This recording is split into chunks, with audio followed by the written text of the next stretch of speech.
Hello, everybody. Welcome back to another episode of the Gospel readings. Today, we're going to be reading the Gospel of Luke, chapters 20, 21, 22. Hopefully, if there's enough capture capacity. But I want to say to my Muslim viewers, I pray that your Ramadan went well and was very blessed. And to my fellow Catholic and Orthodox viewers, I pray that your Lent was as well and was as blessed as mine was. Let's just get to it. Well, we still have a couple more days of Lent, but let's get into it. The authority of Jesus' question. The Gospel of Luke, chapter 20. One day, as Jesus was teaching the people in the temple courts and proclaiming the good news, the chief priests and teachers of the law, together with the elders, came up to him. "Tell us by what authority you are doing these things." And they said, "Who gave you this authority?" He replied, I will also ask you a question. Tell me, John's baptism, was it from heaven or of human origin? They discussed among themselves and said, If we say from heaven, he will ask, why didn't you believe him? But if we say of human origin, all the people will stone us because they are persuaded that John was a prophet. So they answered, We don't know where it was from. Jesus replied, and Jesus said, Neither will I tell you by what authority I am doing these things. The parable of the tenants. He went on to tell the people this parable. A man planted a vineyard, rented it to some farmers, and went away for a long time. At harvest time, he sent a servant to the tenants so that they would give him some of the fruit of the vineyard. But the tenants beat him and sent him away empty-handed. He sent another servant, but that one was also they beat and treated shamefully, and sent away empty-handed. He sent still a third one, and they wounded him and threw him out. Then the owner of the vineyard said, What shall I do? I will send my son, whom I love. Perhaps they will respect him. But when the tenants saw him, they talked the matter over. This is the heir, they said. Let's kill him, and then the inheritance will be ours. So they threw him out of the vineyard and killed him. When the owner of the vineyard, what then will the owner of the vineyard do to them? He will come and kill those tenants and give the vineyard to others. When the people heard this, they said, God forbid. Jesus looked directly at them and asked, Then what is the meaning of that which is written? The stone the builders rejected has become the cornerstone. Everyone who falls on that stone will be broken to pieces. Anyone on whom it falls will be crushed. The teachers of the law and the chief priests looked for a way to arrest him immediately, because they knew he had spoken this parable against them, but they were afraid of the people. Paying taxes to Caesar. This is one of my favorite parts, so I'm excited to read this. Keeping a close watch on him, they sent spies who pretended to be sincere. They hoped to catch Jesus in something he said so that they might hand him over to the power and authority of the governor. So the spies questioned him, Teacher, we know that you speak and teach what is right, and that you do not show partially, but teach the way of God in accordance with the truth. Is it right for us to pay taxes to Caesar or not? He saw through their duplicity, and said to them, Show me a denarius. Whose image and the inscription are on it?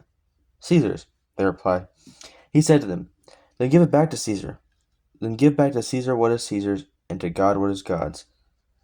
They were unable to trap him in what he had said there in public, and astonished by his answer, they became silent. The resurrection and marriage.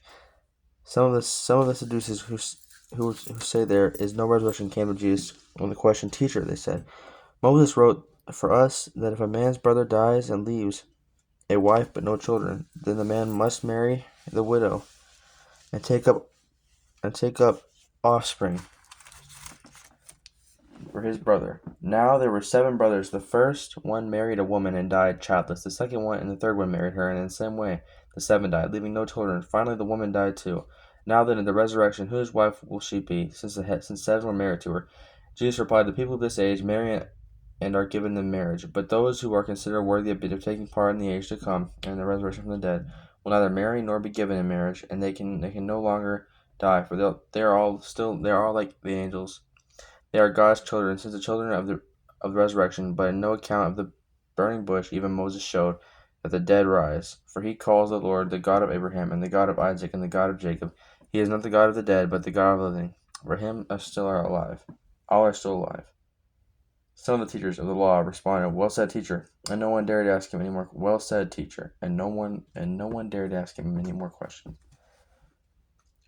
Whose son is the Messiah? Then Jesus said to them, "Why is it said that the Messiah is the son of David? David himself declares in the book of Psalms, 'The Lord said to my Lord, sit at my right hand until I make your enemies a footstool for your feet.'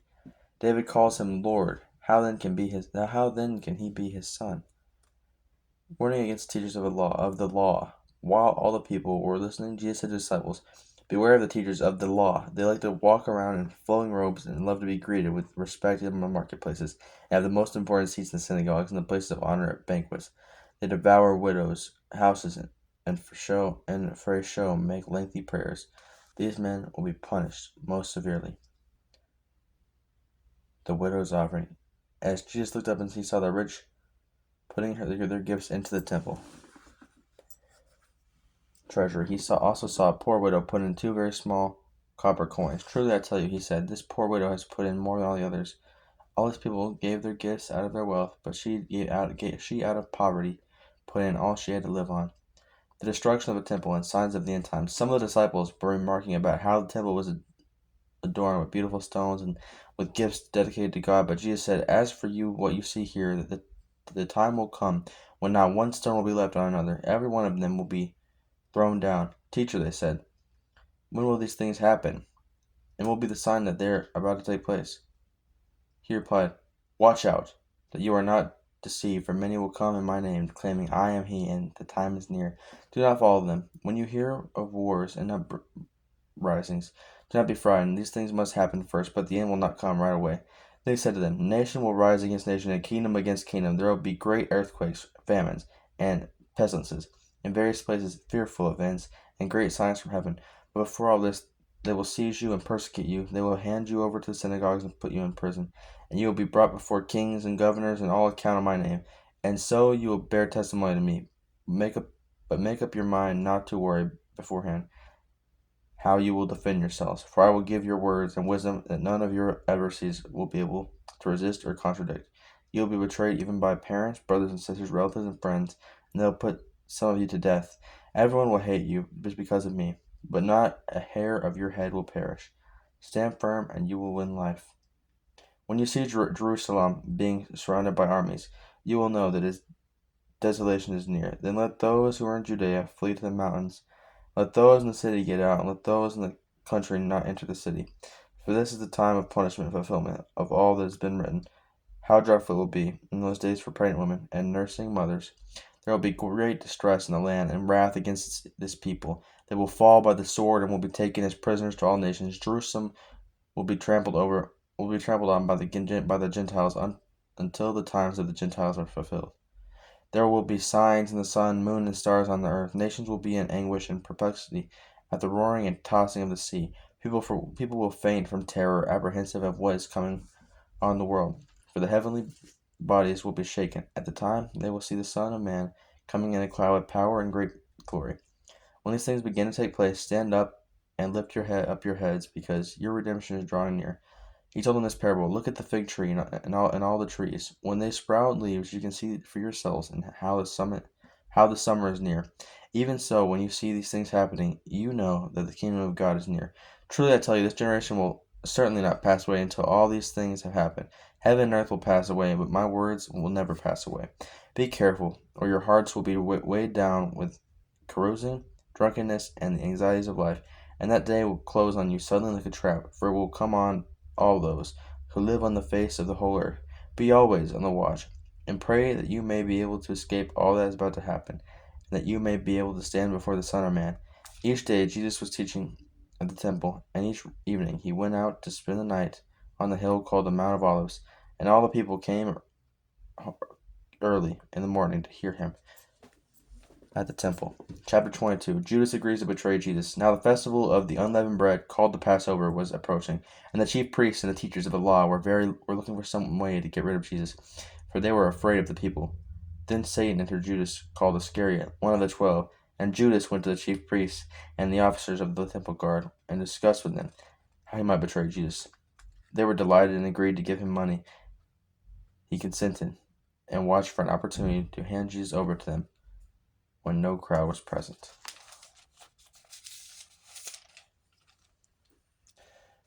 Then came the day of unleavened bread, on which the Passover lamb had to be sacrificed. Jesus sent Peter and John, saying, "Go and make preparations for us to eat Passover."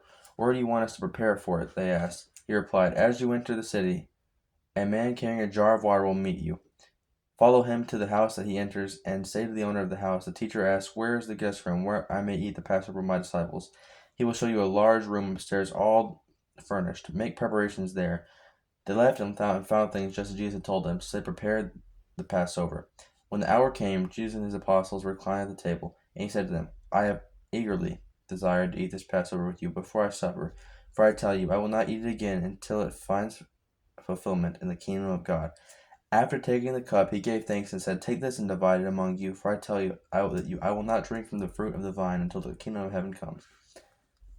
I will not drink again from the fruit of the vine until the kingdom of God comes." And he took bread, gave thanks, and broke it, and gave it to them, saying, "This is my body, given for you. Do this in remembrance of me." And in the same way, after this supper, he took the cup, saying, "This cup is the new covenant in my blood, which is poured out for you. But the hand of man who is going to betray me is with mine on the table. The Son of Man will go as it has been decreed, but woe to that man who betrays him." They began to question among themselves which of them it might be who would do this. A dispute also arose among them as to which of them was considered to be greatest. Jesus said to them, "The kings of the Gentiles lord it over them, and those who exercise authority over them call themselves benefactors. But you are not to be like that. Instead, the greatest among you should be like the youngest, and the one who rules like the one who serves. For whoever is greater is the one who is at the table, or the one who serves. It is not the one who is at the table, but I am among you as one who serves. You are those who have stood by me in my trials, and I confer on you a kingdom, just as my Father confirmed one on me, so that you may eat and drink at my table in my kingdom, and sit on thrones, judging the 12 tribes of Israel. Simon, Simon, Satan has asked to sift all of you as wheat, but I have prayed for you, Simon, that your faith may not fail. And when you have turned back, strengthen your brothers." But he replied, "Lord, I am ready to go with you to prison and to death." Jesus answered, "I tell you, Peter, before the rooster crows today, you will deny 3 times that you knew me." Then Jesus asked them, "When I sent you without purse, bag, or sandals, did you lack anything?" "Nothing," they answered. He said to them, "But now if you have a purse, take it, and also a bag, and if you don't have a sword, sell your cloak and buy one. It is written, he was numbered with the transgressors. And I tell you that this must be fulfilled in me." Yes, what is written about me is reaching its fulfillment. The disciples said, "See, Lord, here are 2 swords." "That's enough," he replied. Jesus prays on the Mount of Olives. Jesus went out as usual to the Mount of Olives, and his disciples followed him. On the reaching of the place, he said to them, "Pray that you will not fall into temptation." He withdrew about a stone's throw beyond them, knelt down and prayed, "Father, if you are willing to take this cup from me, yet not my will, but yours be done." An angel appeared from heaven to him, and strengthening him, and being in anguish, he prayed more earnestly, and the sweat was like drops of blood falling to the ground. When he rose from prayer and went back to his disciples, he found them asleep, exhausted from sorrow. "Why are you sleeping?" he asked them. "Get up and pray, so that you will not fall into temptation." Jesus arrested. While he was still speaking, a crowd came up, and the man who was called Judas, one of the 12, was leading them. He approached Jesus to kiss him, but Jesus asked him, "Judas, are you betraying the Son of Man with a kiss?" When Jesus' followers saw what was going to happen, they said, "Lord, should we strike with our swords?" And one of them struck the servant of the high priest, cutting off his right ear. But Jesus answered, "No more of this," and he touched the man's ear and healed him. Then Jesus said to the chief priests, the officers of the temple guard, and the elders who had come from him, "Am I leading a rebellion that you have come with swords and clubs? Every day I was with you in the temple courts, and you did not lay a hand on me. But this is your hour, when darkness reigns." Peter disowned Jesus. Then seizing him, they led him away, and took him into the house of the high priest. Peter followed at a distance, and when some there had kindled a fire in the middle of the courtyard, and had been to sit down together, Peter sat down with them. A servant girl saw him seated there in the firelight. She looked closely at him and said, "This man was with him." But he denied it. "Woman, I don't know him," he said. A little later, someone else saw him and said, "You also are one of them." "Man, I am not," Peter replied. About an hour later, another asserted, "Certainly this fellow is with him, for he is a Galilean." Peter replied, "Man, I don't know what you're talking about." Just as he was speaking, the rooster crowed. The Lord turned and looked straight at Peter. Then Peter remembered the word the Lord had spoken to him. "Before the rooster crows today, you will disown me 3 times." And he went outside and wept bitterly. The guards mocked Jesus. The men who were guarding Jesus began mocking and betraying and beating him. They blindfolded him and demanded, "Prophecy, who hit you?" And they said many other insulting things to him. Jesus before Pilate and Herod. At daybreak, the council of the elders of the people, both the chief priests and the teachers of the law, most together, and Jesus was led before them. "If you are the Messiah," they said, "tell us." Jesus answered, "If I tell you, you will not believe me, and if I asked you, you would not answer. But from now on, the Son of Man will be seated at the right hand of the mighty God." They all asked, "Are you then the Son of Man?" He replied, "You say that I am." Then they said, "Why do we need any more testimony? We have heard it from his own lips." So, I think I'll be trying to record later on tonight to get you the two final chapters, 23 and 24. And that'll be the ending of our Gospel of Luke readings. So we'll now be hopefully getting into the Gospel of John tomorrow. And if we pull off some 3 chapters a day in miraculous event, we might be able to finish the Gospel of John in 7 days, which is probably unlikely. But if it happens like that, then I'm very excited. But if not, well, we'll just see. I love you guys. Stay blessed. Again, I am incredibly blessed to have you guys as an audience. I will see you in the next one. God is always with you.